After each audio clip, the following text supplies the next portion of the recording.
Dr. Haji Abdul Somad LCMA, dipersilahkan.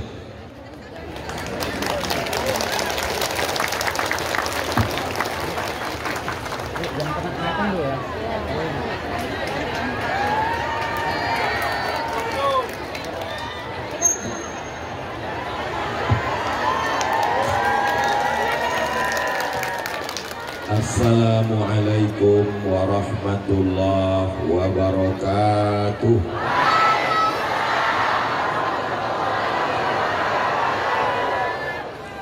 Memang cantik batu manikam.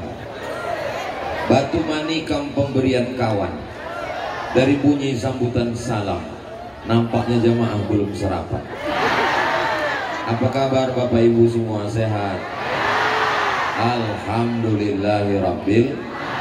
Allahumma sholli ala sayyidina Muhammad wa ala ali sayyidina Muhammad. Kullu amrin zibalin, semua amal yang baik, walam yubda bi bismillah, kalau tak dimulai dengan nama Allah, fahuwa aqta, maka dia putus.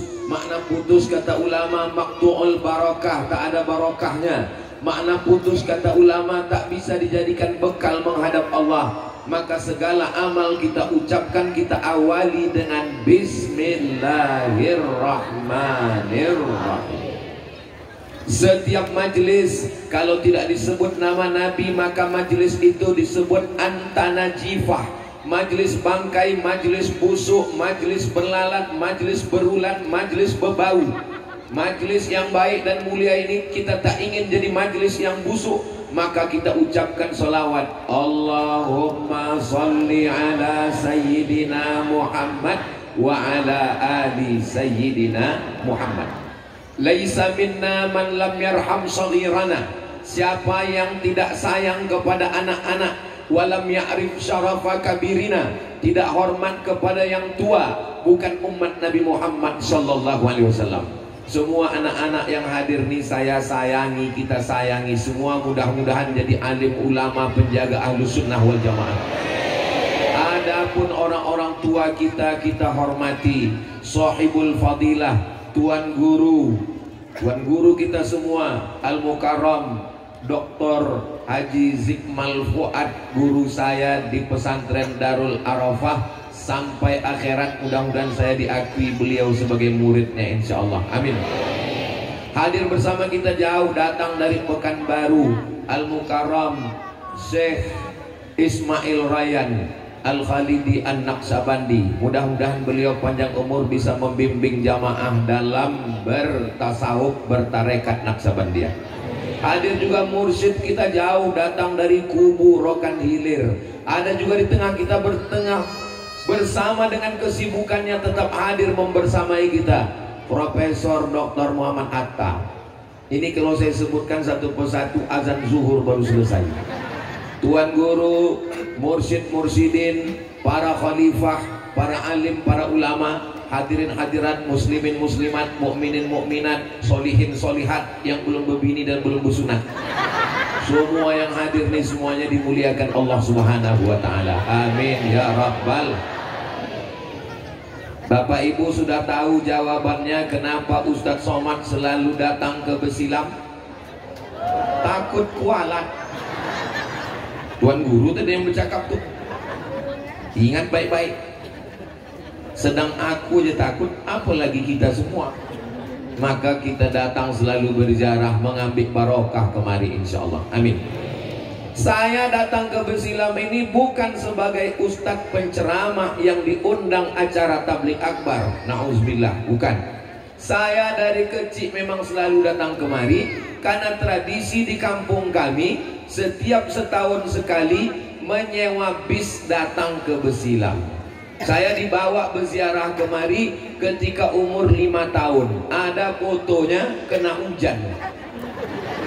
Foto saya waktu kecil 5 tahun bergambar di samping makam tuan guru.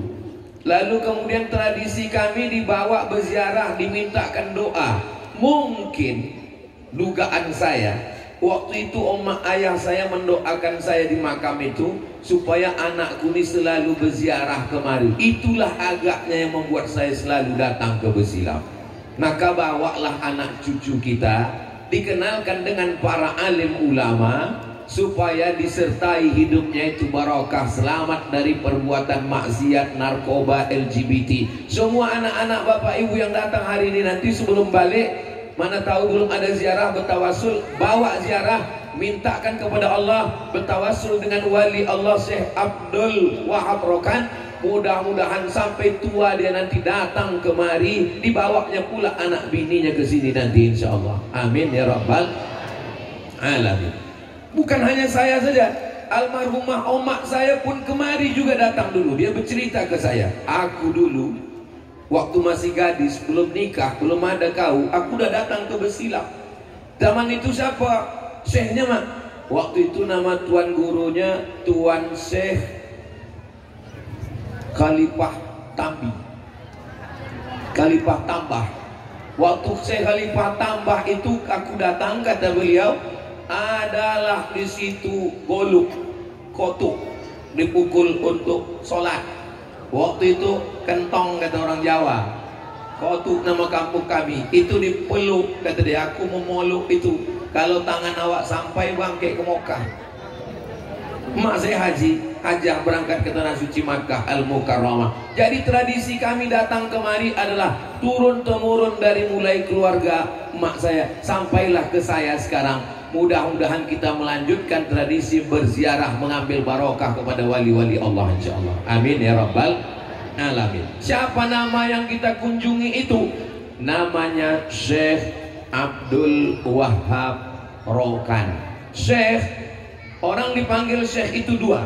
Yang pertama karena tuanya, yang kedua karena ilmunya. Beliau dapat dua-duanya. Syekh karena tua, Syekh karena berilmu, karena umurnya panjang. 18111926 18111926, bukan nomor handphone. Lahirnya 1811, meninggalnya 1926. Ustaz tahu dari mana? Ini bukunya masih kupegang. Ditulis oleh Tuan Guru Syekh Dr. Zikmal Fuad MA. Tapi untuk sekarang nih limited edition, hanya orang-orang khusus saja yang dapat.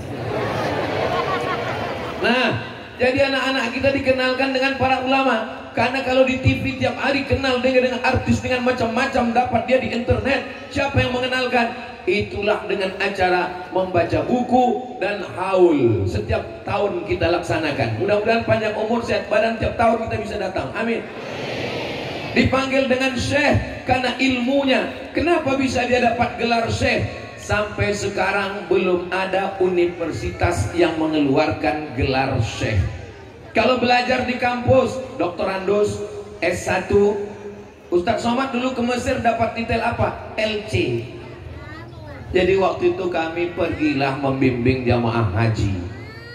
Adalah ibu-ibu nih bidan bertanya, Dek, LC itu apa artinya? Belum lagi saya jawab, udah menjawab satu ibu situ, lobai celako.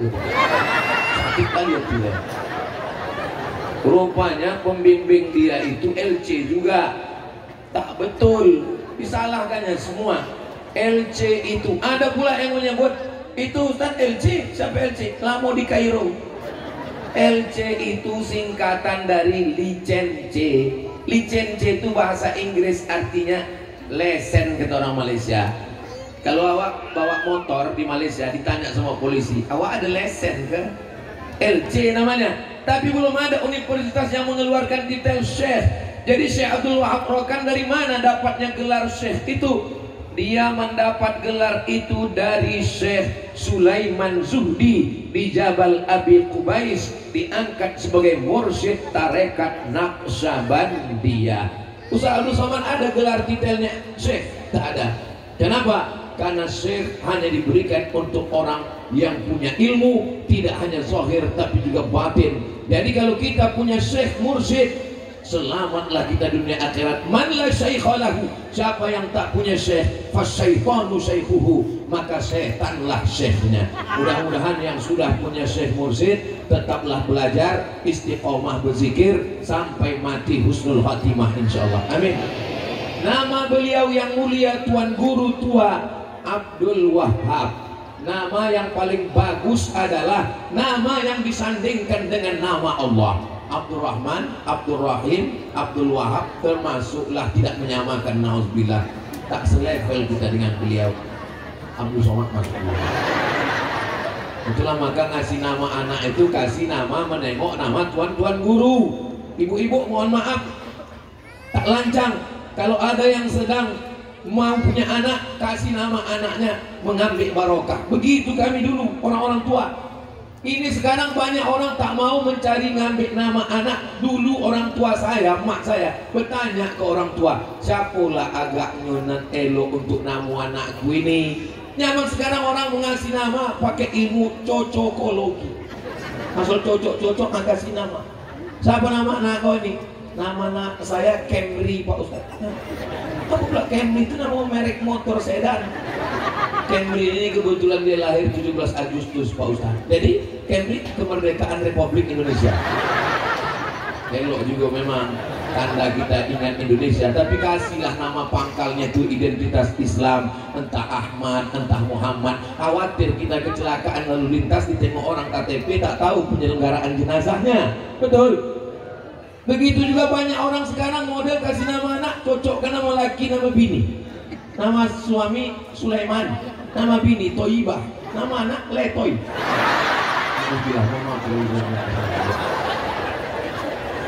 Karena nama adalah doa. Setiap hari dia dipanggil nama. Jadi nama Ustadz Somad dulu waktu lahir siapa nama Ustadz? Nama saya pertama kali dikasih nama Solah. Solah artinya bagus, baik, pakai H. Kalau H besar solah, solat. Tapi kalau pakai H kecil solah, bagus, baik. Nama anak kau ini Solah, kata atuk saya. Kata mak saya, kami orang Melayu, Solah itu nama ikan. Takkan nama anak aku nama ikan Solah. Gantilah ya nama lain. Itu dikasih nama Abdul Somad. Datang atuk saya satu lagi, kalau bisa gantilah nama dia ini, jangan Abdul Somad. Kenapa? Karena nama Abdul Somad dalam tradisi keluarga kita ini dua. Abdul Somad yang pertama merantau ke Kedah Malaysia, tak balik-balik. Abdul Somad yang kedua meninggal dunia. Adil Abdul Somad yang ketiga. Ajab juga hidupnya. Nama adalah doa. Kita doakan semua anak-anak kita di namanya baik-baik semua insyaallah. Amin. Maka dulu ada tradisi kalau sudah sampai ke Makkah berganti nama. Kenapa? Habis haji diganti nama. Dulu bisa, sekarang payah. Ganti nama, KTP, STNK, BPKB, surat tanah, akte kelahiran. Maka mudah-mudahan dari lahirnya namanya baik-baik semua insyaallah. Amin. Syekh Abdul Wahab Rokan. Rokan itu nama 4 sungai yang membelah tengah pulau Sumatera. Itulah dia Riau. Yang pertama Sungai Rokan, yang kedua Sungai Siak, yang ketiga Sungai Kampar, yang keempat Sungai Indragiri. Jadi asli kami dari Riau, Tuan Syekh Abdul Wahab Rokan, rantau Binuang Sakti, sekarang jadi Kabupaten Rokan Hulu. Panjang umur, sehat badan, mudah-mudahan kita bisa napak tilas nanti bersama-sama berbis-bis berziarah ke Rokan Hulu, menengok, melihat tonggak sejarah, tempat lahirnya kita tengok, makam tempat meninggalnya pun kita sampai insyaallah. Amin ya rabbal alamin. Syekh Abdul Wahab Rokan Al-Khalidi. Untuk apa lah Ustaz jelaskan ini di Besilam? Orang Besilam kan udah tahu semua, memang betul. Tapi yang menonton tausiah saya ini bukan cuma orang Besilam. Yang menonton ini akan diupload, ditonton orang dari Sabang sampai Papua, sampai ke luar negeri mereka tonton. Jangan lupa bisa ditonton ulang di channel Ustadz Abdul Somad Official. Subscribe, like, share, and comment. Dia memang iklan itu masuknya setengah jam dia baru masuk. Syekh Abdul Wahab Rokan Al-Khalidi. Dari mana datang Al-Khalidi ini? Syekh Abdul Wahab, tuan guru tua, berguru kepada Syekh Sulaiman Zuhdi. Syekh Sulaiman Zuhdi berguru kepada Syekh Sulaiman Qarimi. Syekh Sulaiman Qarimi berguru kepada Syekh Abdullah Afandi. Syekh Abdullah Afandi berguru kepada Syekh Diauddin Khalid. Dari nama Syekh Diauddin Khalid Al-Kurdi, orang Kurdistan. Al-Kurdi dari suku Kurdi, dan dia itu orang Irak yang berada di kota Makkah Al-Mukarramah. Itulah maka disebut dengan tarekat Khalidiyah dari nama Khalid. Syekh Abdul Wahab Rokan Al-Khalidi. Dari mana pula datang nama An-Naqsabandi? Naqsabandi itu diambil dari nama Syekh Bahauddin An-Naqsabandi. Makamnya sekarang berada di Bukhara, Uzbekistan. Mudah-mudahan panjang umur, sehat badan, dibukakan pintu rezeki sampai kita ke Uzbekistan insyaallah. Ikuti bersama program ziarah ke Uzbekistan makam Syekh Bahauddin Naqsabandi. Ongkos tanggung masing-masing. Amin. Tidak ada kata yang mustahil. Innama amruhu idza arada syai'an ayyakula lahu kun fayakun. Perjuangan beliau luar biasa. Siapa orang yang paling mulia? Mantola umruhu, panjang umurnya, wahasuna amaluhu, dan baik amalnya. Beliau dapat dua-duanya, umur panjang, amal baik. Sekarang ada orang umur 17 tahun pakai sepeda motor, sakau, habis makan pil anjing gila, menabrak tiang listrik, mati. Umur pendek, mati su'ul khatimah. Mudah-mudahan Allah menjaga anak-anak kita dari fitnah akhir zaman ini.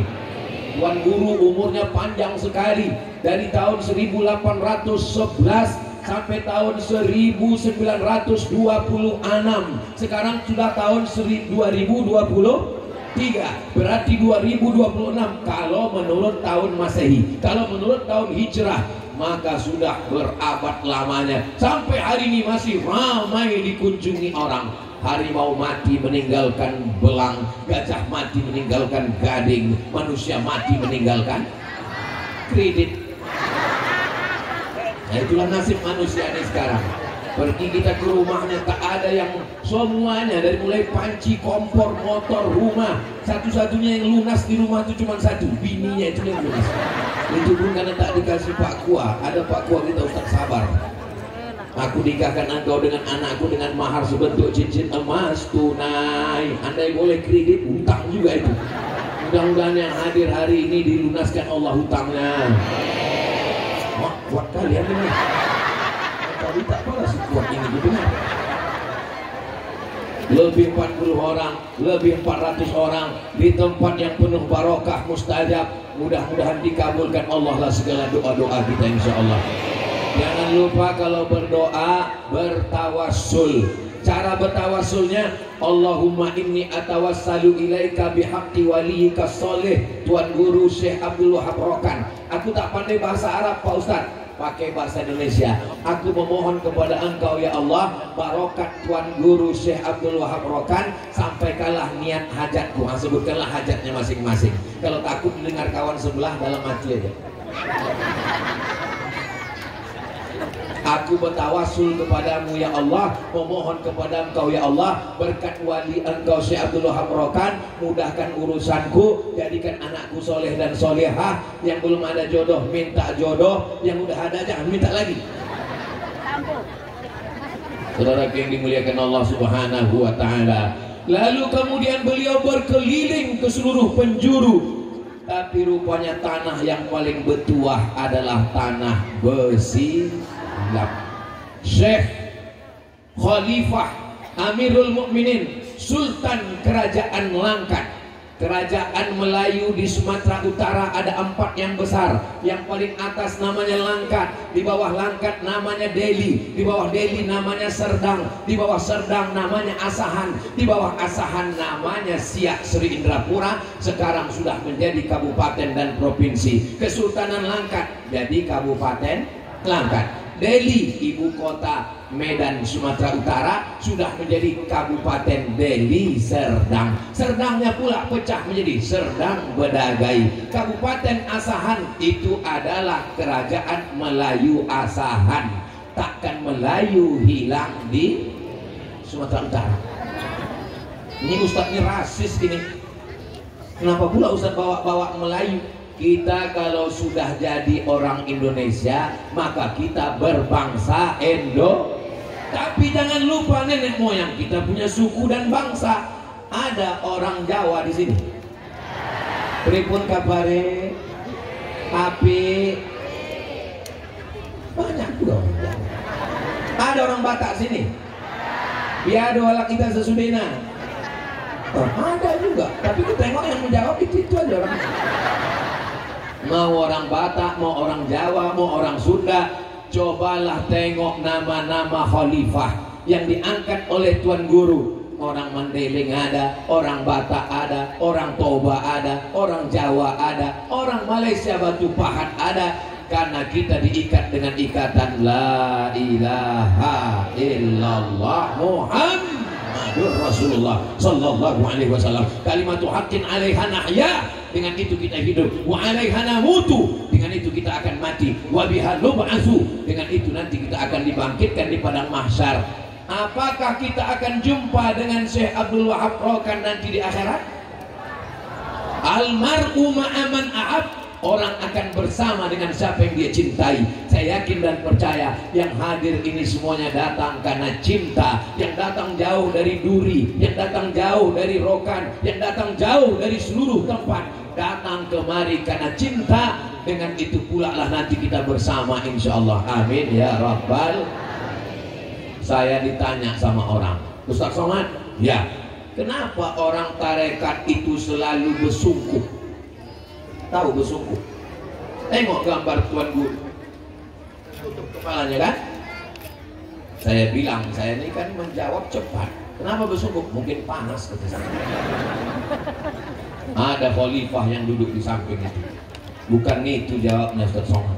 Lalu apa jawabnya khalifah? Ustaz, kalau panas kemana Ustaz bernaung? Aku bernaung di bawah pokok kayu. Oh, pokok kayu itu punya siapa? Entah, mana aku tahu. Kalau Ustaz bernaung di bawah pokok kayu, berarti Ustaz berdosa karena tidak izin sama yang punya pokok. Itulah jawabnya kenapa Tuan Guru tua itu bersungguh. Karena dia tidak mau berdosa gara-gara memakai pokok kayu orang untuk bernaung dari panas matahari. Halus tak kaji. Kita jangankan bernaung pokok kayu itu kita potong tuh. Jadi orang tasawuf itu kajinya bukan masalah halal dan haram, tapi kajinya adalah masalah warak, masalah menjaga diri dari yang abu-abu, yang subhat. Kira-kira ibu punya pokok kayu, pas tiba-tiba datanglah panas terik, bernaunglah saya di bawah pokok kayu itu. Ibu izin apa tak izin? Izin, tapi saya belum minta. Orang tasawuf kajinya halus, bukan masalah halal dan haram, bukan masalah boleh tak boleh, tapi masalah itu bisa menjadi hijab antara dia dengan Allah Subhanahu wa taala. Sifat itu bernama warak namanya. Ada warak, ada mutawarri. Kalau warak itu memang orangnya warak. Kalau mutawarri itu mewarok-warokkan diri. Berjumpalah orang warak dengan orang mutawarri. Disebutkan dalam kitab Ar-Risalah Al-Qushairiyah, ditulis oleh Imam Al-Qushairi. Jadi rupanya di acara pesta itu yang menuang air minum anak gadis. Yang menuang air minum itu perempuan, tukang tuang air minum. Datanglah si mutawarri, dia pura-pura warak. Katanya kalian warak. Kalau memang betul kalian orang yang warak, kenapa kalian mau di acara pesta yang menuangkan airnya perempuan? Aku tak mau acara pesta ini karena yang menuangkan airnya perempuan. Kata si mutawarri. Apa kata yang warak-warak di situ? Kami baru tahu sekarang bahwa yang menuang itu perempuan. Rupanya mereka selama ini tak menengok karena menunduk. Yang mutawarri tadi betul-betul. Kami udah 20 tahun di acara ini, tak tahu kami kalau yang menuangkan air itu perempuan. Kamu baru sekali datang kok tahu kamu. Mudah-mudahan kita termasuk orang yang warak di hadapan Allah Subhanahu wa taala. Jadi yang sudah mengkaji masalah tasawuf, pahamlah dia bagaimana halusnya. Berkumpullah semua ulama-ulama di Siak Sri Indrapura bersama Sultan Siak. Ketika itu tepak, tahu tepak? Tepak tempat sirih itu terbuat dari emas. Semua yang hadir di situ mengambil daun sirih, diambilnya kapur, diambilnya gambir, diambilnya pinang, dimasukkannya mulut, dikunyahnya. Tapi Tuan Syekh Abdul Wahab Rokan tak mau. Waktu ditanya kenapa Tuan tak mau? Karena tepaknya terbuat dari emas, tak boleh makan. Padahal dalam hadis yang tak boleh itu adalah gelas emas dengan piring emas. Kalau tepak emas apa salahnya? Tapi beliau bukan menengok pada halal haramnya, beliau menengok kaji yang halus. Kenapa Ustaz Somad hari ini pakai kain sarung? Di mana-mana Ustaz ceramah pakai celana. Ini bukan masalah halal haram. Seandainya saya datang kemari pakai celana jeans, pakai jaket kulit, pakai helm, menurut fikih boleh apa tak boleh? Apa pula salahnya? Lutut tutup, pusat tutup, naik saya ke atas. Lalu saya bilang, hai guys. Apa salahnya? Tapi kita kena pasal pada adab. Tasawuf itu lebih mengedepankan adab. Maka kalau anak cucu ikut tarekat Naksabandiyah, bertasawuf dia, maka insya Allah beradablah dia kepada orang tuanya. Mudah-mudahan anak cucu kita semuanya pengamal tarekat insya Allah. Amin ya rabbal alamin. Lalu kemudian bagaimana Tuan Guru sampai kemari? Allah yang mempertemukan sampai dia di tanah ini. Apalah nama yang cocok, kita kasih nama. Dipejamkannya matanya, nampak bisyarah dari Allah.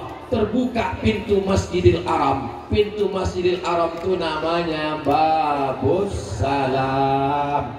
Orang Melayu susah menyebut Babus Salam. Kau nak kemana? Bersilam. Nama orang bagus-bagus, Abdullah. Nak kemana Pak Ustaz? Rumah Pak Dola. Itu bukan orang Melayu aja begitu. Orang Maroko, kalau kita kenal sama orang Maroko, kita tanya, dia panggil kita Simo. Simo itu saya pertama sampai bingung, apalah arti Simo? Rupanya Simo itu artinya Sidi Muhammad. Jadi mereka pun juga pakai nama-nama itu. Kalau tak percaya sama saya, tanya sama Ustadz Sufi. Ustadz Sufi ini orang Besilam yang sekarang sedang S3 di Maroko. Kebanggaan kita insya Allah, ulama kita. Kalau Ustadz Somad cuma sampai S2 aja, habis itu balik, titelnya LCMA, lagi cemas mencari anak gadis. Ustadz Sufi doktor dia nanti insya Allah. Saya kalau ditanya orang, kenal Ustadz Somad dengan Ustadz Sufi yang doktor dari Maroko? Oh, kawan saya. Begitulah rupanya kalau kita kenal sama orang baik. Mudah-mudahan kita ini baik sekarang, baik besok, baik sampai mati insya Allah baik. Amin ya rabbal. Al-isnad minad din. Sanad itu dari agama. Laulal isnad laqala man syaa ma syaa, kata Syekh Abdullah bin Mubarak. Siapa yang tak bersanad, ngomongnya suka hatinya. Apakah tarekat Naksabandiyah bersanad? Maka mereka bersanad. Semua sanadnya kemana? Kepada Tuan Syekh Zikmal Fuad. Belajar ke atas, bersuluk mengambil sanad keilmuan. Sekarang ada orang berilmu tak bersanad. Sanad itu apa maksudnya Pak Ustaz? Silsilah keilmuan dari guru ke guru, guru ke guru, guru ke guru sampai Nabi Muhammad Sallallahu Alaihi. Dari mana kau dapat hadis ini? Dari Sahih Bukhari. Imam Bukhari rupanya jumpa sama Nabi. Mana mungkin Imam Bukhari jumpa Nabi? Imam Bukhari meninggal tahun 256.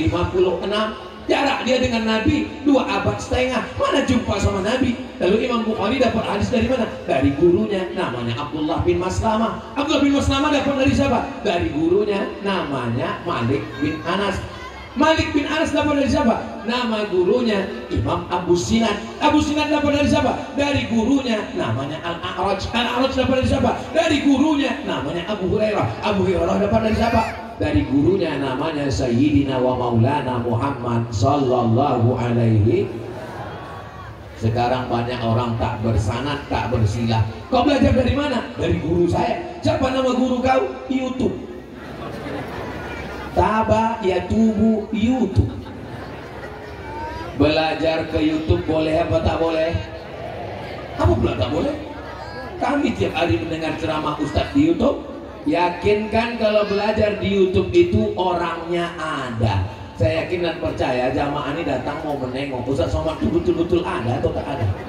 Karena sekarang ada namanya AI. AI itu wajahnya ada, suaranya ada, tapi orangnya tak ada. Saya tak paham Pak Ustadz. Anak saya menangis, digendong tak diam, dikasih air tak diam, tak juga diam. Tunjukkan upin ipin tak diam. Bolak-balik saya ke Malaysia, ke Kuala Lumpur, belum pernah jumpa lagi sama Meme Jarjet Bang Saleh. Tapi ada atau tak ada dari TV? Ada, tapi orangnya begitulah lebih kurang. Ustadz itu yakinkan bahwa dia ada. Kalau ada orangnya bisa kita belajar. Lalu kemudian yang tak kalah penting, yakinkan bahwa dia Ahlus Sunnah wal Jamaah. Itu akidahnya Imam Abul Hasan Al-Asy'ari. Wujud qidam baqa mukhalafatu lil hawadisi qiyamuhu binafsihi wahdaniyah qudrat iradat. Sekarang ada orang yang mengajarkan bahwa Tuhan itu duduk. Ini kamera ini cara mengalaunya berselawat kita nanti begini. Maulaya salli wa sallim daiman abada ala habibika khairil khalqi kullihim Muhammadun sayyidul kaunaini was saqalaini wal fariqaini min urbin wa min ajami. Maulaya salli wa sallim daiman abada ala habibika khairil khalqi kullihim ya rabbi bil mustafa balligh maqasidana waghfir lana ma madha ya wasi'al karami. Begini kan dia mau mengambil gambar kita, ngambilnya ke atas, nanti baru udah dapat 1 menit diupload di TikTok. Kenapa pula dimasukkan ke TikTok? Alhamdulillah, diciptakan orang kafir TikTok itu untuk merusak anak-anak kita. Awal-awalnya isi TikTok itu ulat pinang sama ulat sagu. Sekarang isi TikTok itu sholawat, pengajian. Maka nanti gambar-gambar kita ini tolong diupload di TikTok, di FB, di Instagram. Siap? Ustadz ini gaya-gaya. Memangnya Ustadz punya Instagram? Ada Instagram. Yang mana Pak Ustadz? Waktu kami tulis banyak kali. Itulah yang followernya 8 juta itu. Maksudnya belum follow. Itu untuk dakwah. Oh jadi itu Instagram Ustadz tuh ya? Kami tengok Ustadz dicaci maki orang, disumpah serapah, dihamun-hamun orang. Kenapa Ustadz tak melawan? Memang Ustadz ini pengamal tarekat, dia lembut hati Ustadz. Aku bukan tak melawan, aku tak tahu passwordnya. Kok tahu? Itu banding kan handphone. Halakam ru'un lam ya'rif qadrahu. Celaka orang yang tak tahu siapa dirinya. Kalau kita tahu diri kita pengamuk, pemarah, maka jangan main medsos. Darah tinggi naik, asam urat naik. Yang turun itu cuma 1, asam lambung. Mudah-mudahan kita semuanya sehat walafiat. Menyibukkan diri dengan zikir, mendekatkan diri kepada Allah Subhanahu wa ta'ala. Jadi orang pengamal tarekat Naqsabandiyah berguru. Tunjukkan saya orang tarekat Naqsabandiyah yang tak berguru. Mana? Kalau dapat kalian ada orang Naqsabandiyah tak berguru, potong telinga saya di sebelah. Nanti kalau ditanya orang siapa itu Ustaz Somad yang telinganya hilang sebelah. Semua orang tarekat Naqsabandiyah bersanad, bersilsilah. Di mana bisa kami tengok silsilahnya itu Pak Ustaz? Ada dalam bukunya. Makanya ini saya pegang. Dan kalau mau nanti saya kopikan. Ada semua silsilahnya dari mulai Tuan Guru sampai kepada Syekh Bahauddin Naqsabandi, sampai kepada Sayyidina Abu Bakar Siddiq, sampai kepada Sayyidina wa Maulana wa Syafi'ina wa Zukhrina wa Qurrati A'yunina Muhammad sallallahu alaihi wasallam. Habis saya pengajian di Jalan Sudirman Pekanbaru, datanglah ibu-ibu membawa tasbih. Ustaz Somad, ya, ada yang mau saya tanyakan. Aduh Bu, saya mau pulang. Kenapa ibu tak tanya tadi waktu di pengajian? Saya segan, ini masalah rahasia Pak Ustaz. Bisa 4 mata Pak Ustaz, jangan kan sampai 3 Ustaz. Apa masalahnya? Saya nih Pak Ustaz, asal saya berzikir, saya petik tasbih ini, terbuka semua yang tertutup. Saya kalau bawa mobil Pak Ustaz, bawa mobil saya ke Sumatera Barat, Apa yang ada di balik-balik bukit itu tahu saya mobil apa yang lewat.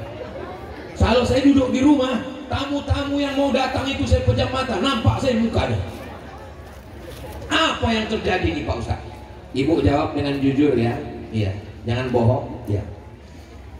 Nanti kan setelah yang satu ini. Kalau di TV ada iklannya. Kalau di Islam ada. Waktu itu saya tanya, ibu jujur ya? Iya. Setelah ibu mengalami bisa menengok yang ada di balik dinding yang gaib-gaib ini, ibu makin ingat Allah atau makin lupa? Jawab jujur. Saya makin lupa Pak Ustaz. Asik saya mau cari-cari siapa, tamu datang hari ini. Ibu sedang mengalami kasyaf. Kasyaf artinya tirai yang sedang disingkapkan.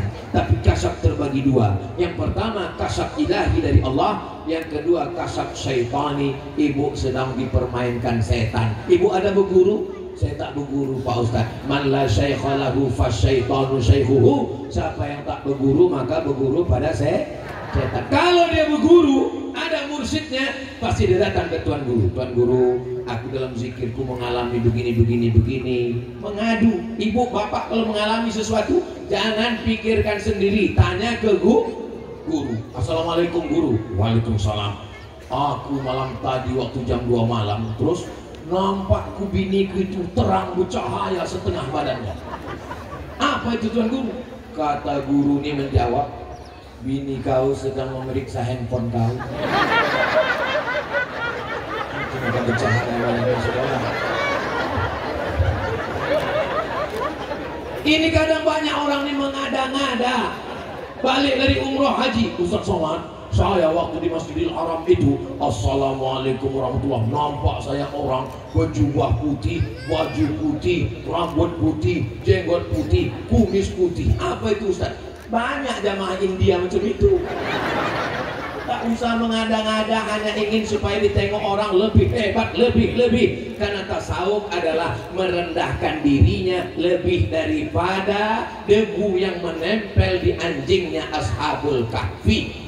Makanya saya kalau sudah merasa yang merusak hati, selalu saya katakan, Abdul Somad ini mungkin amalnya sudah habis karena riya, karena sum'ah. Dia habis karena ditonton orang, ditengok orang. Nanti pas di akhirat yang saya khawatirkan, hai Abdul Somad, pahala ceramah kau sudah dihabiskan oleh follower dan subscriber. Tapi ada yang saya masih yakin, masih ada Tuan Guru, para khalifah, mursyid-mursyidin, orang yang bersuluk tulus ikhlas mendoakan di tengah malam. Saya sampai hari ini masih sehat, itu karena didoakan orang bersilam berhari-hari mereka mendoakan. Ya Allah, sampaikanlah Ustaz Somad itu nanti pada tanggal 26 November ya Allah ke Besilan. Sesudah dia sampai, sesudah itu terserah ya Allah. Tapi rasanya takkanlah mungkin. Pastilah mereka doakan kita semuanya selalu dalam keadaan rahmat, ridho, taufik, hidayah Allah Subhanahu wa ta'ala. Mereka berzikir tak mencari kebal. Mereka berzikir tak mencari berjalan di atas air. Mereka berzikir tak ingin terbang di atas awan. Makanya sebelum zikir, dibalik. Mereka berzikir itu di awalnya dengan ilahi anta maksudi waridhaka matlubi. Yang dimaksud hanya Allah, yang diinginkan hanya ridha Allah. Allahumma salli ala sayyidina Muhammad wa ashghili zalimin bizalimin wa akhrijna min bainihim salimin wa ala alihi wa sahbihi ajma'in. Sallallahu rabbuna ala nuril mubin Ahmad al-Mustafa sayyidil mursalin wa ala alihi wa sahbihi ajma'in wa ala alihi wa sahbihi ajma'in. Salawat yang sekali ini tak mampu, tak pun di kamera. Ilahi anta maksudi Aku berzikir bukan mau mencari kebal, bukan mau mencari terkenal, bukan mau mencari orang hebat, bukan mau mencari jalan di atas air, tapi yang dicari adalah ridha Allah. Nanti semua orang masuk surga. Ketika orang, semua bapak ibu ini masuk surga semuanya. Ketika sudah masuk surga, Allah bertanya, "Madza turidun?" Kalau bahasa kampungnya, "What do you want?" Hai penghuni surga, kalian apa? Apa lagi yang kalian mau? Apa kata penghuni surga? Kami sudah dapat surga ya Allah. Satu yang kami belum dapat. Apa yang belum dapat? Ridhaka. Kami belum dapat ridhamu. Yang dapat surga belum tentu dapat ridha Allah. Tapi kalau sudah dapat ridha Allah, insya Allah dapat surga. Makanya yang kita minta pertama bukan surga, tapi minta ridha. Allahumma inna nas'aluka ridhaka wal jannah. Ridho dulu baru surga. Mudah-mudahan kita semua dapat ridho Allah. Pas saya bilang mudah-mudahan semua dapat ridho Allah, ibu-ibu semuanya yang bilang amin. Ada satu ibu yang tak bilang amin. Diam aja dia. Ditanya sama kawannya, kau tadi waktu Ustaz bilang dapat ridho, kenapa kau tak jawab? Aku udah dapat. Kok tahu kau dapat? Rupanya nama lakinya Pak Ridho.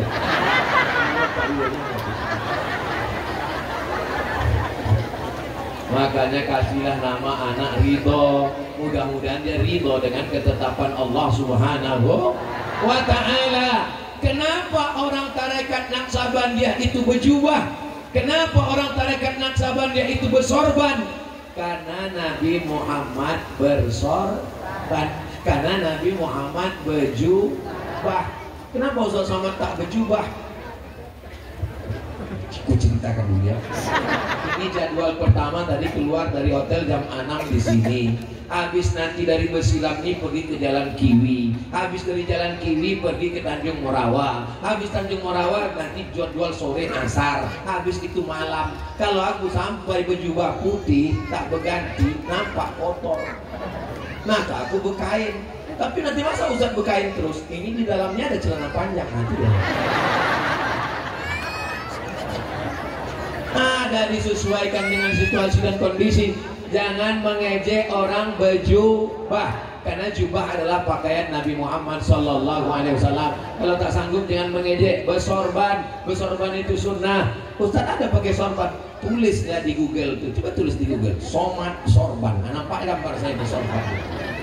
Ganteng saya di situ. Saya muji saya siapa kan?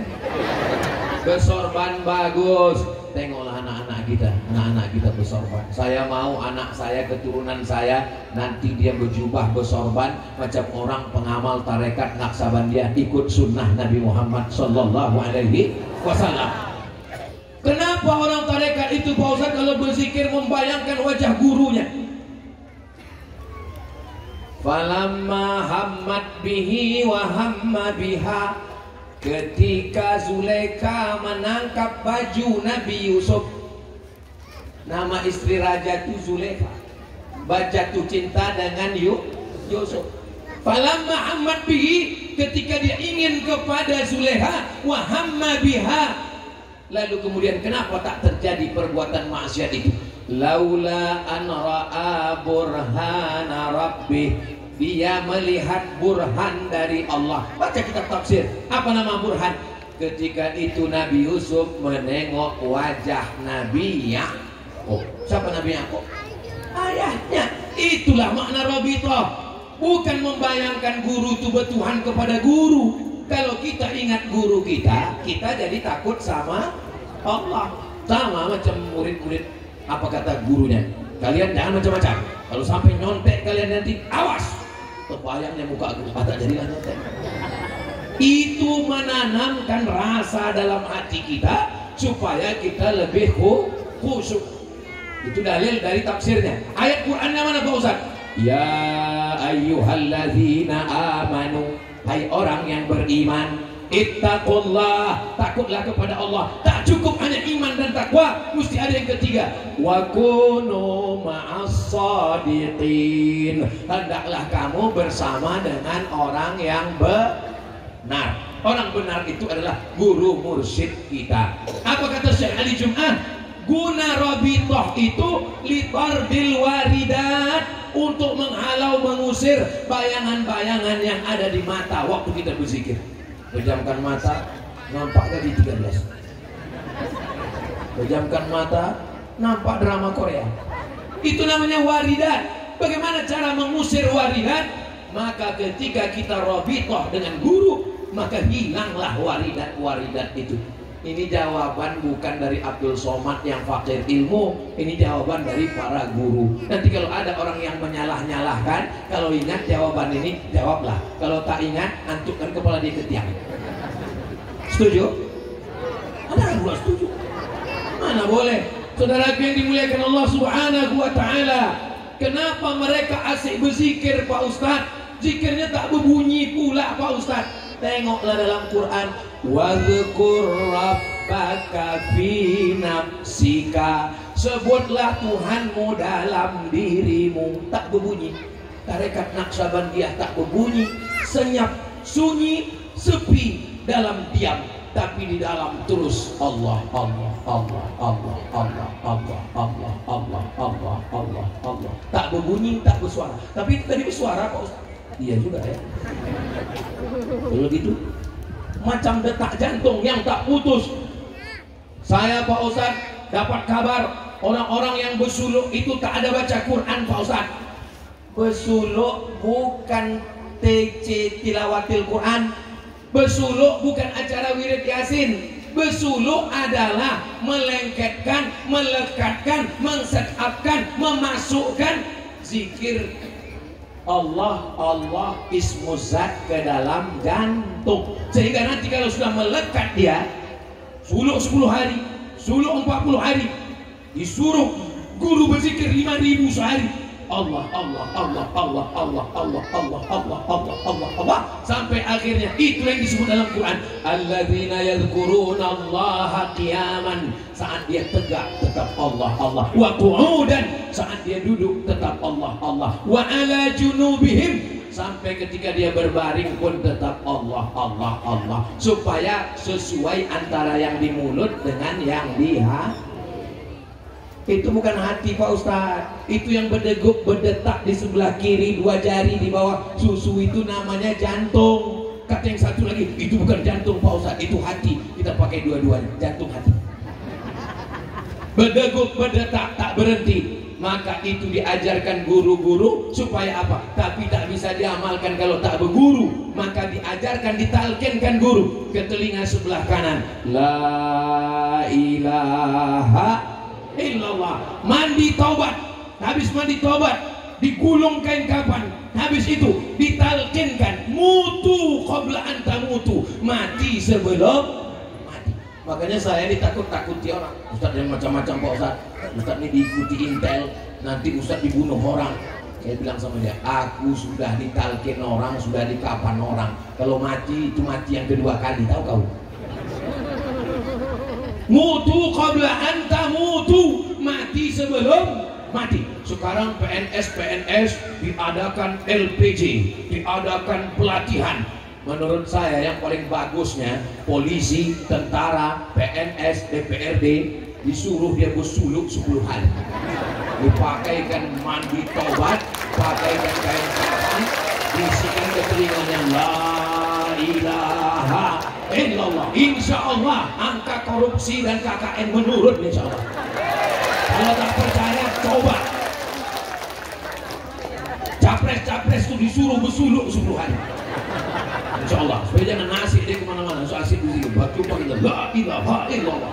Tadi kata Ustaz Somad, zikir Naqsabandiyah itu tak berbunyi, tak bersuara di dalam hati. Tapi kenapa kami tengok mereka berzikir kuat-kuat la ilaha illallah? Itu namanya zikir tahlil. Kata Syekh Abdul Wahab Sya'rani, kalau zikir tahlil bergoncang dari mulai ujung rambut sampai ke ujung kaki. Afdhalu dzikri fa'lam annahu la ilaha illallah. Bergoncang dari ujung rambut sampai ke ujung kaki, bergetar la ilaha illallah. Kenapa pula kuat-kuat? Tapi dalam ayat tadi disebut wadhkur rabbaka fi nafsika, sebut dalam dirimu dengan bersuara. Itu kalau zikir ismu zat tak bersuara. Kenapa waktu zikir tahlil kuat-kuat?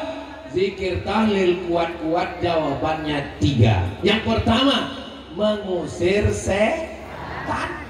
Bagaimana ngusir setan? La ilaha illallah. Kata setan, kok serius apa tidak? Kok serius atau cabut kan? Itu maka kalau suara azan berkumandang, setan lari wa alaiha duratun. Wa alaiha duratun sampai terkentut-kentut. Mohon maaf cakap tak layak. Begitu bunyi hadisnya. Wa alaiha duratun. Bahasa Arab itu kaya. Kalau berbunyi bahasa Arabnya duratun. Kalau tak berbunyi bahasa Arabnya fusaun. Tapi berbau tak ada. Sampai setan itu alaiha duratun, sampai terkentut mendengar kumandang la ilaha illallah yang kuat. Asyhadu an la ilaha illallah. Lari dia. Itu maka dicari muazzin itu Bilal yang suaranya paling kuat. Ini sekarang dicarilah muazzin yang suara slow. Allahu Akbar, Allahu Akbar. Itu azan untuk bayi baru lahir. Masya Allah, tabarakallah. Saya dikasih tahu waktu sebentar lagi habis Pak Ustaz. Saya ada jam tangan. Tadi saya mulai tausiah ini jam 9 pas tadi. Insya Allah jam 10 pas baru saya berhenti. Saya mau izin turun. Kami mau melanjutkan ke Jalan Kiwi. Habis itu tapi kita masih ada 20 menit lagi Insya Allah. Bapak Ibu yang dimuliakan, sampai mana? Lupa pula hilang dengan bisik tadi. Jadi diantaranya kenapa zikir itu kuat? Untuk mengusir bisikan setan. Makanya kalau ada orang yang kerasukan setan, pagi-pagi berjalanlah saya di dekat hotel, jalan dekat hotel, dipanggil, Ustaz sini. Saya heran, ada apa? Ada anak gadis Pak Ustaz. Hah? Rupanya anak gadis ini ikut musabaqah tilawatil Quran, diganggu jin. Saya tengok orang tuh meruqyah pelan. Allahu la ilaha illallahul hayyul qayyum. Mana mau jin ini keluar kok begini? Lalu saya bacakan ke telinga.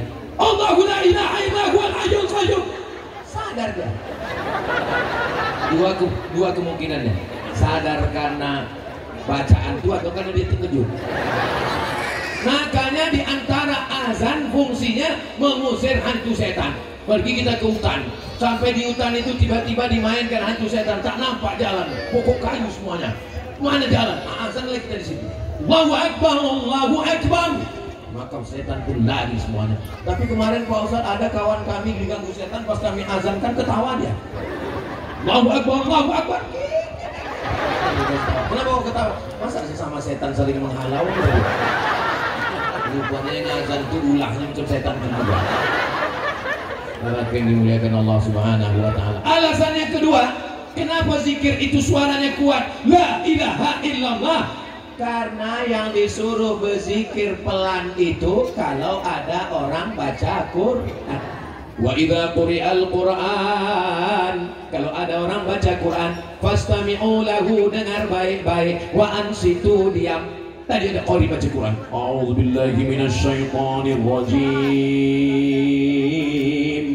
Tiba-tiba ada orang bilang, la ilaha illallah. Selesai kalau baca Quran, wah, baru kau berzikir.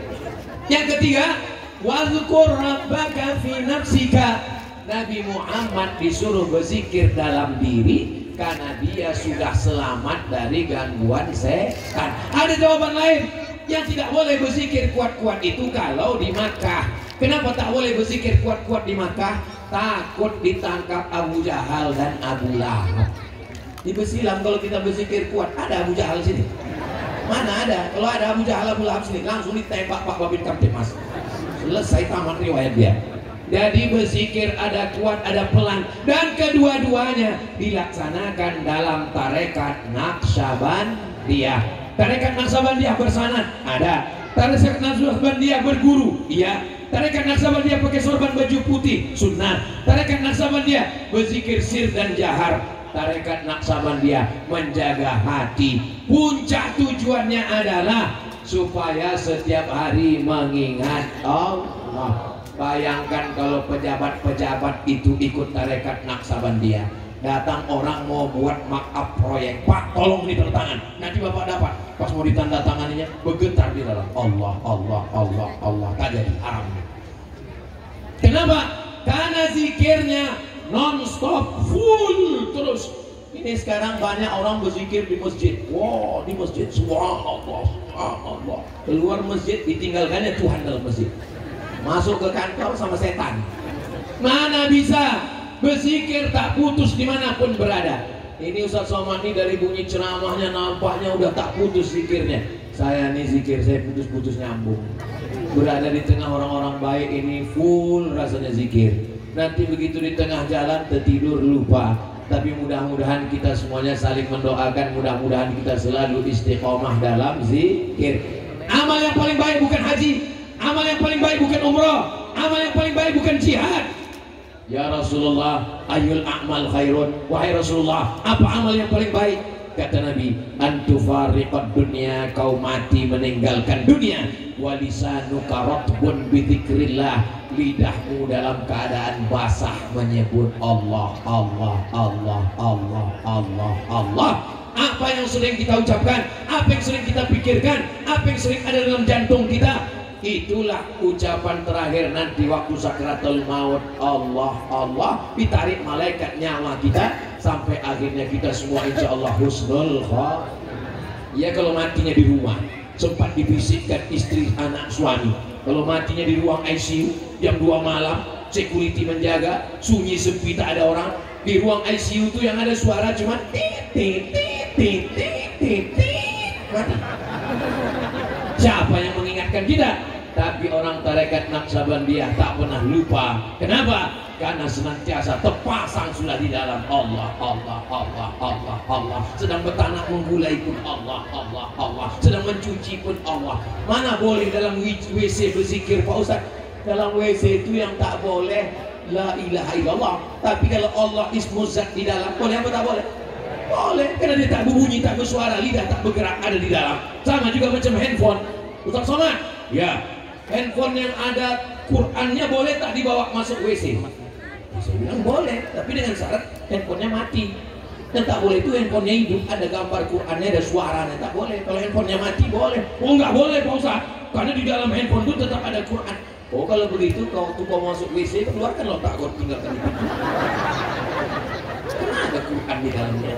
Sedikit banyak ada, tapi dia tak berbunyi, tak bersuara. Makanya boleh. Begitulah kita memahami ini semuanya. Jangan sampai mulut menyebut subhanallah, subhanallah, subhanallah, subhanallah, tapi yang di dalam yang diingat brondol. Zikir apa namanya? Zikir sawit. Subhanallah walhamdulillah wala ilaha illallah wallahu akbar wala haula wala quwwata illa billahil aliyyil azim. Ustaz Somad, katanya orang-orang yang bersuluk tarekat Naqsabandiyah itu tidak lagi baca Quran Pak Ustaz. Siapa yang bilang ke kau? Kami tonton di YouTube, itu fitnah guys. Kalian pergi belajar tahfiz Quran ke Jawa. Seluruh sanad qiraat di Pulau Jawa itu kembalinya nanti ke Mbah Arwani Kudus. Mbah Arwani Kudus murid dari Kiai Munawir Kerapyak Yogyakarta. Mbah Arwani Kudus mursyid tarekat Naqsabandiyah. Mursyid tarekat Naqsabandiyah, ahli qiraat, qiraat Hafs, an Asif, qiraat Warsh, qiraat Kumbul, qiraat Ibnu Katsir. Pondok pesantren tahfiz Quran terbesar di dunia. Bukan Mesir, bukan Makkah, bukan Madinah, tapi dari mana? Sulaimaniyah. Siapa nama pendirinya? Sulaiman Tunuhan. Syekh Sulaiman Tunuhan, mursyid tarekat Naqsabandiyah. Jadi kalau ada orang mengatakan orang tarekat, orang bersuluk tidak baca Quran, ini pikniknya kurang jauh. Perlu lebih banyak mendengar dan membaca. Orang tarekat itu tidak melaksanakan syariat. Orang tarekat itu meninggalkan ajaran syariat. Ini pun orang yang fitnah batil. Belum ada tuan guru mursyid-mursyidin kita yang mengajarkan meninggalkan sholat. Mereka tak tinggal sholat, mereka tak tinggal zikir, sholat sunat. Jangankan sholat, wuduknya pun tak batal. Asal batal wuduknya, berwuduk dia lagi. Waktu sedang bersuluk, yang memasak nasi itu pun tak boleh. Yang sedang halangan, maaf cakap, yang memasak itu pun dalam keadaan berwuduk. Begitulah mereka menjaga. Maka mereka disebut melaksanakan sholat daim. Kenapa daim? Karena kalau orang sholat cuma 5 menit, 3 menit. Sekarang ada pula orang sholat bisa 2 menit, 1 menit. Kenapa? Satu napas, di situ iftitah, di situ fatihah, di situ ayat.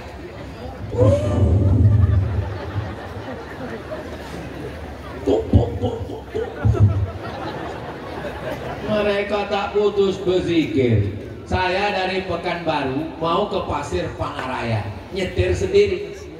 Pas di pinggir saya tengok orang berjubah bersorban, berhenti saya. Kelipah, nak kemana? Aku nak ke di Rokan Hulu itu ada namanya sorga. Bapak Ibu kalau mau masuk ke sorga, pikiran kaki. Sorga itu Surau Gadiang. Kalian dari mana? Kami dari Surau Gadiang, Tarekat Naksabandia. Oh, orang-orang tarekat ini satu hari berapa kali zikirnya kelipah? Ini Ustaz. Hah? 5? Sedikit. 5.000 Ustaz. 5.000 ditanamkannya ke jantung. Kalau kita tak tahu bertanya, jangan ngejek orang. Nah, apa itu orang tarekat Naksabandia? Mutrik tasbihnya cepat putus. Dia bukan zikir subhanallah. Kalau subhanallah dia pelan, subhanallah, subhanallah. Dia zikirnya Allah, Allah, Allah, Allah, Allah, Allah, Allah. Itu maka cepat 100. Yang subhanallah cepat yang tak boleh. Itu yang tak boleh. Jadi kalau kita tak tahu itu minta kasih tahu. Tausiah Ustaz Somad, yang tak tahu dikasih tahu. Yang tak mau tahu kita kasih tahu. Yang paling parah adalah orang yang sok tahu padahal tidak tahu. Ngomong-ngomong, Ustaz cerita masalah tarekat, cerita bersuluk. Ustaz memangnya pernah bersuluk. Saya ini lahir tahun 1977. Jadi umur saya sekarang sudah 46. Walaupun banyak yang bilang 26, ya tak apa-apa. Jadi waktu bulan Januari tahun 2017, pas umur saya 40 tahun, mimpilah satu malam datang almarhum atuk saya. Cakapnya tak banyak, sedikit aja. Kata dia, 2 kata aja, kau bersuluk. Bangun, saya ceritakan sama mak saya, mak, aku mimpi malam tadi. Apa mimpi kau? Datang mendiang atuknya. Apa kata dia? Kau bersuluk. Oh, memang begitu. Umur kau 40 tahun udah. Berarti kau mesti bersuluk. Itulah awalnya saya mencari bersuluk 10 hari. Dimandikan, dipakaikan kain, dibisikkan ke telinga, bersuluk. Selama bersuluk tuh handphone saya matikan.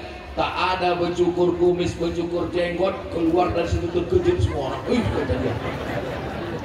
Setelah bersuluk itulah saya tablik akbar. Tiba-tiba terkejut saya, manusia itu ramai. Sebelum suluk itu tak ada. Setelah bersuluk 2017 itulah ramai manusia itu macam semut. Saya anggap itu sebagai ujian dari Allah Subhanahu wa taala. Kita lanjutkan. Oh, datang Bapak Edi Rahmayadi. Tala'al badru alaina min saniyatil wada wajaba syukru alaina mada'a lillahi da ayyuhal mab'usu fina ji'ta bil muta' ji'ta syarraftal madinah marhaban ya khairada. Salatullah salamullah ala taha rasulillah. Salatullah salamullah ala yasin habibillah. Tawassalna bismillah wa bil hadi rasulillah wa kulli mujahid syahidin lillah bi ahlil badri ya Allah. Mudah-mudahan kita semua diakui sebagai umat Nabi Muhammad sallallahu alaihi. Bagi yang belum bersuluk, segeralah bersuluk. Jangan menunggu musim, jangan menunggu tanggal. Di Besilam tidak ada pakai pembukaan penutupan, non-stop full. Banyak jamaah bertanya ke saya, Ustaz, kenapa hidup saya tak tenang? Kenapa saya risau? Kenapa saya gelisah? Jawabannya sudah ada di Quran. Ala bizikrillahi tatmainnul qulub. Dengan berzikir hati menjadi tenang. Berzikir itu ada ahli zikirnya.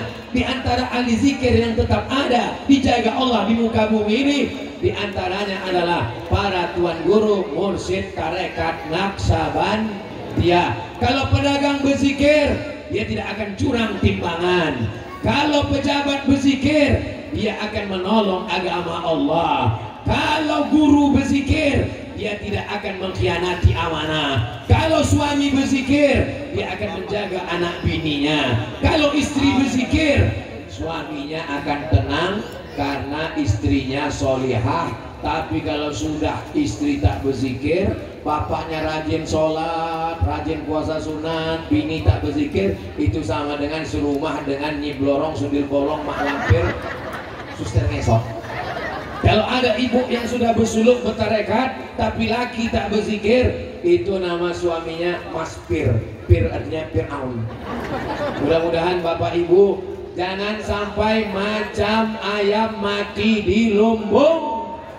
Kenapa ayam mati di lumbung padi? Padinya banyak tapi dia tidak sempat makan. Begitu juga lah kalau ada orang Langkat, kalau ada orang Tanjung Pura, kalau ada orang Sumatera Utara yang belum bersuluk, betapa ruginya kalian. Orang dari Riau datang kemari, orang dari Batu Pahat datang kemari, orang dari Jawa datang kemari, orang dari Semenanjung datang kemari untuk mengambil baiat talqin zikir.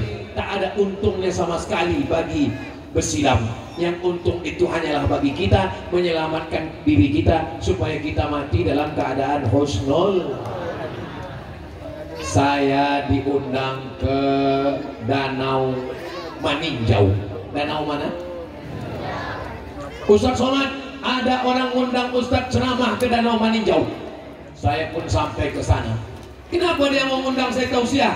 Dia sudah divonis rumah sakit Cipto Mangunkusumo, disuruh bawa pulang ke rumah karena kata dokter sudah tak bisa ditolong lagi. Bu, bawa suaminya ke rumah. Maksudnya malaikat maut sebentar lagi sampai. Tiba-tiba pas mau dibawa pulang, duduk dia. Bapak diduduk dari komanya sadar.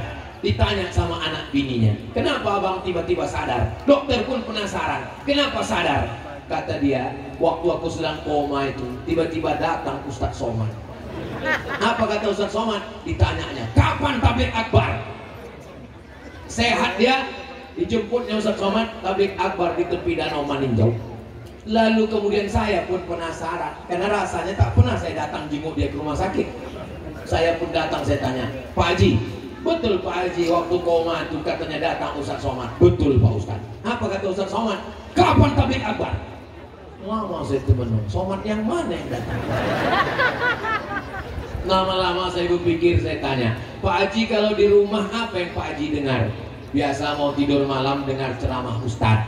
Pagi kalau mau pergi ke kerja, biasanya dengar ceramah Ustaz. Kalau sedang waktu kosong, mendengar ceramah Ustaz. Baru saya paham apa yang sering kita dengar, apa yang sering kita cakapkan, apa yang sering kita pikirkan. Itulah yang nanti datang waktu sakaratul.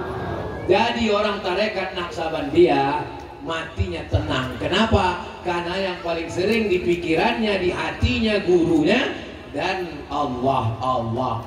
Itu makanya meninggalnya husnul khatimah. Bayangkan orang yang tak pernah berzikir, koma 3 hari, tak juga titik di ruang ICU, dibisikkan ke telinga, la ilaha illallah, menggeleng tak mau. Dipanggilkan Ustaz Somad, la ilaha illallah, menggeleng juga. ingat istrinya, ada kawan akrabnya dipanggil lah. Sini kok dipanggil kawan akrab, akhirnya datanglah kawan akrab, dibukakan kawan akrab itulah handphone, ditunjukkan ke matanya. Nah, barulah dia mati. Tanya orang, apa kau tunjukkan? Dan rupanya gaple, gawala 6 gitu. Apa yang selalu kau mainkan, apa yang selalu kau pikirkan, apa yang selalu kau dengar, itulah yang mau datang nanti sakratul maut. Orang Naksabandia satu hari sehari semalam latoib diisi dengan Allah, Allah, Allah, di pikirannya, di perutnya, di hatinya, di jantungnya, di parunya, maka tidak ada kesulitan bagi dia. Maka kalau polisi bertarekat Naksabandia, insya Allah dia akan jujur amanah. Kalau gubernur bertarekat Naksabandia, dia akan jujur, adil dan amanah. Kalau tentara bertarekat Naksabandia ditugaskan ke Papua kemana-mana, dia tidak takut mati, karena dimanapun dia tetap akan mati. Maka saya mengajak kepada kepala daerah, kepada para pejabat, kepala dinas, kepala kantor, nanti penerimaan CPNS tak usah lagi buat acara LPG, buat aja suluk 10 hari, selesai. Sudah aku sampaikan ya Allah, sudah aku sampaikan kepada mursyid-mursyid. Kalau nanti aku mati ditanya, berjumpa diberikan kemuliaan dengan para mursyid, hai Abdul Somad, apa yang kau ceramahkan? Sudah aku sampaikan tuan-tuan guru, supaya orang itu bersuluk, tapi tak juga dilaksanakan orang itu, mampuslah orang itu semua. Kasar kali Ustaz cakapnya, janganlah begitu Pak Ustaz. Saudara yang dimuliakan Allah Subhanahu wa Ta'ala, apa yang mau kita cari hidup ini, semuanya akan tinggal. Tapi cobalah tengok, beliau sudah meninggal 100 tahun, tapi orang masih tetap ramai. Abdul Somad, coba kau renung sejenak. Tiba-tiba nanti kalau kau mati, apakah orang masih ingat? Jangankan 100 tahun, 3 kali tak update status orang sudah lupa. Tapi lagi di zaman sekarang begitu banyaknya berita, datang berita satu, hilang berita satu, datang berita satu, datang berita satu. Dunia ini kalau diperturutkan sibuk. Ibu-ibu kalau dia bertarekat, mulutnya tak akan sibuk membicarakan aib orang lain. Tapi kalau dia tak bertarekat, tak bersuluk, beli kangkung 2 ikat, ngobrolnya 2 jam. Betul tak? Tapi kalau dia bertarekat, besok beli kangkung, tak mau lagi diajak. Kalau datang orang cerita, gimana lagi si anu, gini si anu, dia diam aja. Kenapa? Di jantungnya tak Allah, Allah, Allah, Allah, Allah, Allah, Allah. Tak berhenti juga orang itu ngajak, langsung didaharkannya. La ilaha illallah. Itulah positif-positifnya. Akhirnya sampai pas jam 10 sesuai dengan kode etik 600 ml. Kira-kira kalau saya sambung 1 jam lagi masih tahan? Kalau saya tambah ke belakang, masih banyak zaman di belakang. Masih kuat? Aku tak tahan. Kita tidak pernah berpisah. Murid tak pernah berpisah dengan mursyid. Kenapa? Karena dalam tuwajuh, dalam tawassul, dalam rabithah, dia tetap ingat. Begitu juga dengan kita, tak pernah berpisah. Kita akan tetap selalu bersama dalam doa. Doakan Ustaz Somad, tak usah banyak-banyak, satu aja. Doakan Ustaz Somad mati husnul khatimah. Ada pula jamaah ini doanya ditambahnya sedikit, ya Allah matikan husnul khatimah, gemukkan badannya sedikit. Itu bonus. Itu yang dapat saya sampaikan. Banyak cakap saya minta sesuai di hati, menyinggung perasaan. Maukah Bapak Ibu memaafkan silap salah saya? Alhamdulillah selesai, daripada ku cari di padang mahsyar. Di padang panjang aja payah kita jumpa. Jadi minta maaf kepada manusia, minta ampun kepada Allah. Karena kita di bumi Melayu, saya tutup dengan pantun penutup, menangkap puyuh di Bukit Selasih. Thank you dan terima kasih. Assalamualaikum warahmatullahi wabarakatuh.